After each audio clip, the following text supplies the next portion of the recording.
The Aina Moi Member of Parliament has set out on a journey that could culminate in a referendum to amend the Constitution almost 4 years after its enactment. Langat, in a proposed Constitution Amendment Bill, seeks to review 6 key clauses in the country's supreme law to, among others, wipe out all the nomination slots in the Senate and the county assemblies, ostensibly to slash the country's wage bill by at least 31 billion shillings every 5 years. The second-time lawmaker also seeks to abolish the 47 county women representative position to cure what he terms a duplication of roles and wastage of public resources. When you look at the current structure of the Constitution and the representation, I think we are overrepresented. I think we are doing too much representation at the expense of really the real development that people desire. For a country with a population of 40 million people, the Kenyan taxpayer has to bear the wage bill of 1 president and deputy president, 47 governors and an equal number of deputies, 47 elected senators and 20 others who are nominated, 349 members of the National Assembly, 1,450 elected members of the county assemblies in 47 counties, and 770 others who have been nominated. Representation does not necessarily, the more women we have here, does not mean generally that women are properly represented. I don't think so. I think what we need to be saying is the representation that we have must be effective and efficient so that we don't spend a lot of money on representation and nothing to the people who actually brought these people to the house.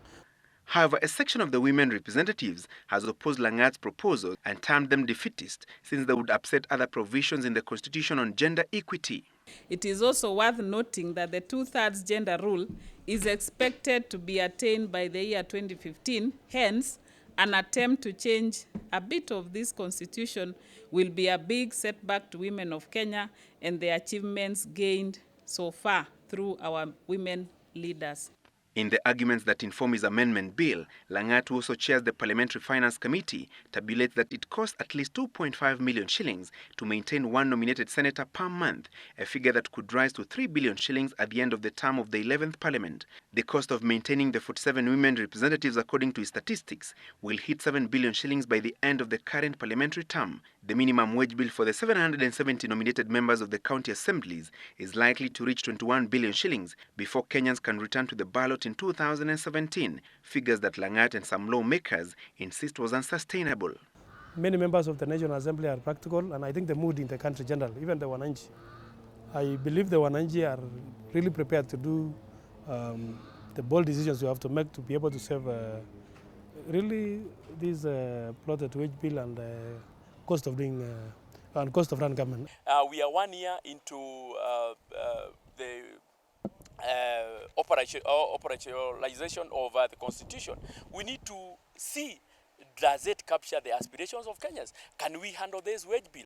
The Aina Moi lawmakers' efforts to amend the Constitution could also be thwarted by the executive. The architecture of the Constitution as it is now provides sufficient latitude for us to be able to overcome the challenges that we have within the framework of the current Constitution. Langat's bill could be tabled in the House in about a month, but will have to be cleared by Speaker of the National Assembly, Justin Muturi.